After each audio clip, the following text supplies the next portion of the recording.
No, the article you wrote today for CNS Something News. smells. No, you stink. I smell you. Yeah. Come on, I taught you that one. Anyway, you wrote an article today about Senator Rubio and two Democrats sponsoring a Senate bill to let others take away my guns. Right?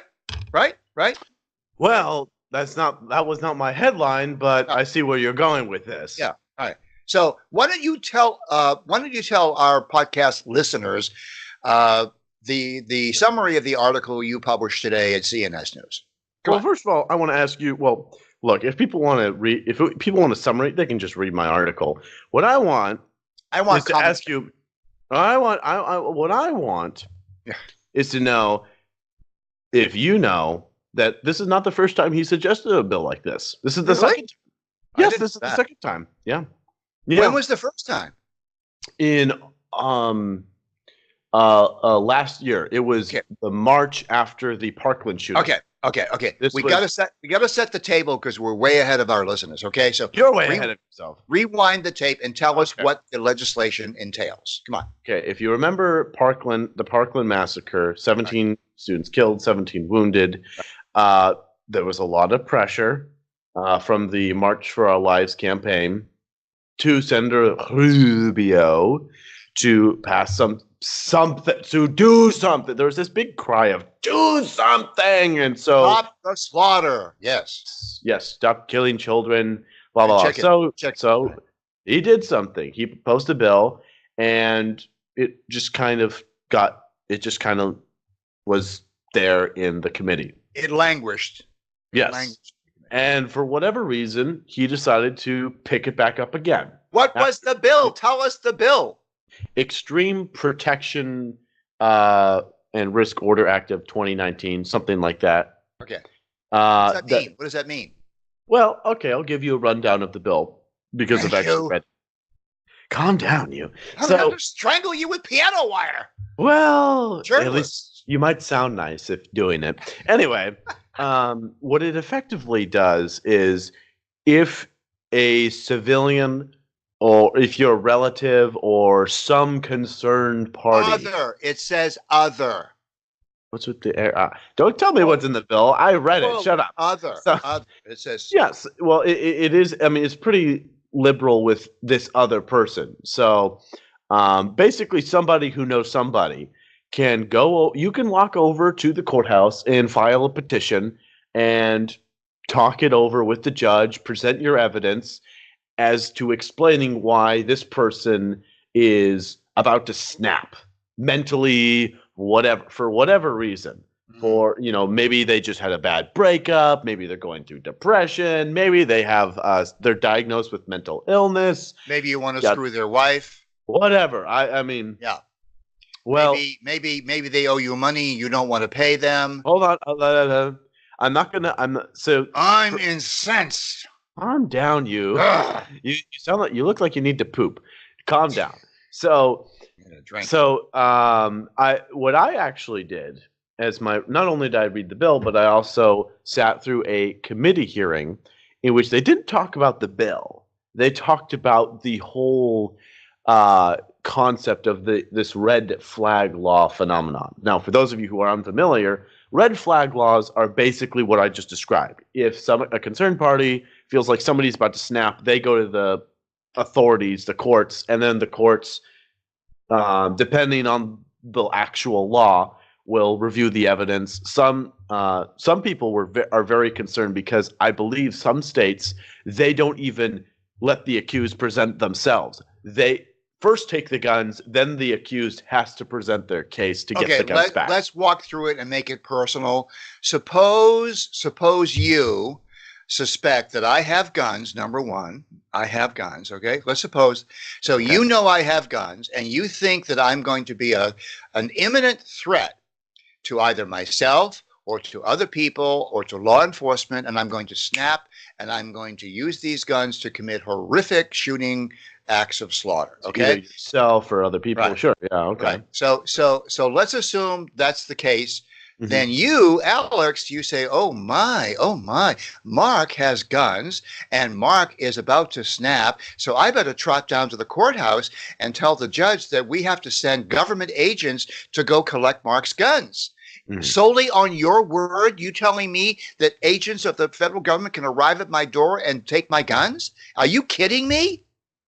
Not necessarily. Okay, so this is the thing that I want to be very, very careful about as a person. So first of all, the bill is in its initial stage, and pretty much every single person on that committee said you need to be very specific on what you mean by others and what you mean by mentally unstable and imminent danger and due process. You have to be very clear. That was, I mean, that's good. I'm glad to hear that. I mean, look, if basically there was not much ideology either for or against gun control in that room.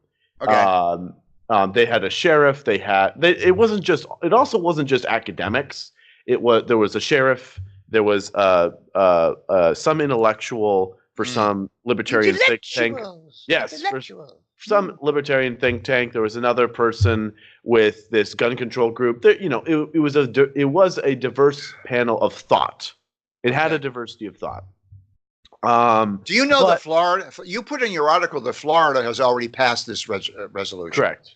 Yeah. Colorado, some counties in Colorado have already passed this resolution. It's a trending thing in state legislatures and in county legislatures. So this is not some idle conversation that Rubio is having in the Senate. This is a real threat to gun control and gun grabbers. Now, I do want to point out two commentators that I do comment in my article. One is Marjorie Taylor Greene. She flew in she came over from Georgia specifically for this bill to protest it. And I also had the opportunity to talk to former Representative Bill Barr. He ran on the Libertarian ticket for president in 2008, in case you didn't know. And I did not know that. Yeah, really smart guy. What was fascinating about him is I called him up, said, "What do you think about red flag laws?" And he, you could hear him pound his fist on the table and talk about how it's a violation of the Second Amendment right. And so, are you familiar with Senator Rubio's bill? And it barely is even proposed. And he goes, I'm not too familiar. And he became very well. I mean, he understands what it means to be on the record. So he requested that I give him 30 to 45 minutes to read over the bill and give a more informed comment. And I did, and I'm very happy I did, because he definitely was more careful with his language. I specifically point out, I personally believe, this is just my personal opinion, that he did change his tone a little bit, because I think that understanding that there is sort of there are just some people who do not deserve certain constitutional rights. What? Yeah, I really do believe that. For example, can you give me an example of that, please? Okay. Somebody who has committed a violent felony and is currently or someone on parole. I really don't think that they deserve to own a firearm currently. Okay. So you don't mean that they don't have constitutional rights. You mean that they have their rights limited because of prior actions. That's a better way of describing it. Okay. Yeah. I would agree with you to the point of including people who are under psychiatric care. For instance, the shooter out at UCSB a couple of years ago, that very disturbed young man, I even forget his name. Oh, I remember it. They mentioned the shooting of IV multiple times. Oh, they did. Okay.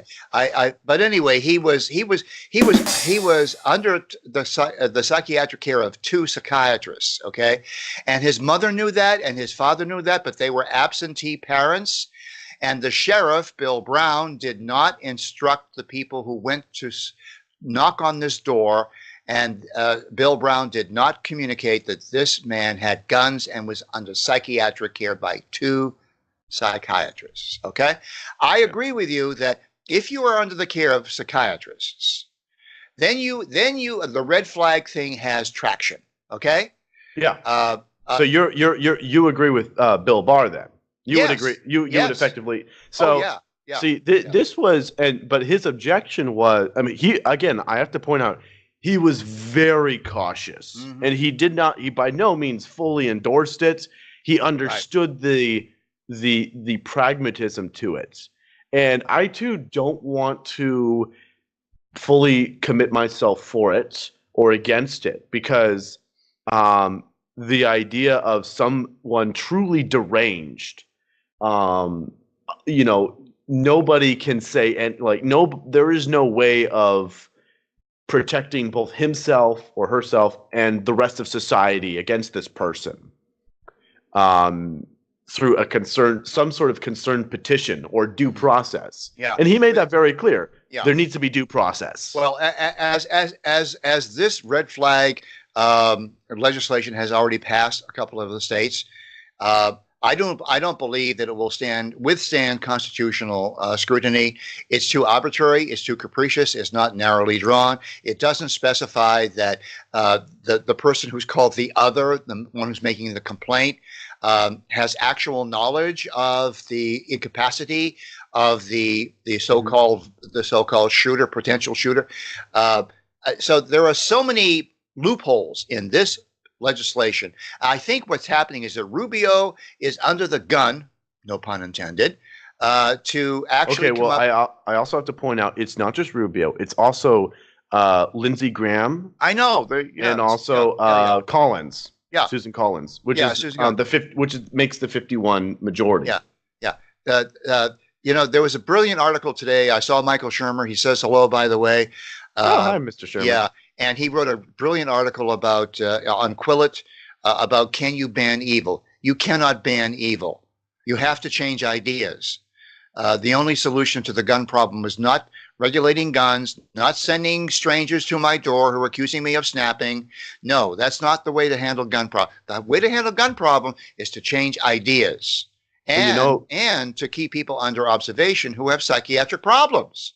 They should not have guns. Yeah. This is something that's I find very interesting. There were more gun deaths back in the 50s, but there's been a rise in mass shootings and suicides with guns. Yeah. So, but you know how many mass shootings occurred? Mass shootings occurred in the 1950s. I don't know. The whole 10 years? I don't know. I don't know. 2. Zero. Every time I hear that boggles my mind. In 10 years, there was no mass shooting in America in the 1950s. And it's not at all because we didn't have the military capacity. They had automatic weapons then. They had there was no ban. It was after World War II when our innovation was. Why do you think that happened? The best explanation, in my opinion, is the culture changed. That's right. The value of life changed. Right. The morality changed. And the understanding of the sanctity of life. Exactly. Now I really do encourage you to do more research. Please read the bill. Go read my article and be very informed about what's happening. Know your constitutional rights and petition your elected officials to make the proper amendments to make sure we get good legislation to pass. Yeah, and I want to thank you for doing these backstories, because if you didn't write that story today, I would not have paid any attention to this. All right. So keep at what you're doing. Your journalism is very valuable because you're doing the backstories that really become front page stories because of some tragedy. Anyway, thank you, Alex. Thanks to our listeners. Well, thank you, Professor McIntyre. Don't forget to like, subscribe, and share. Yeah, and they're doing a great job at that, by the way.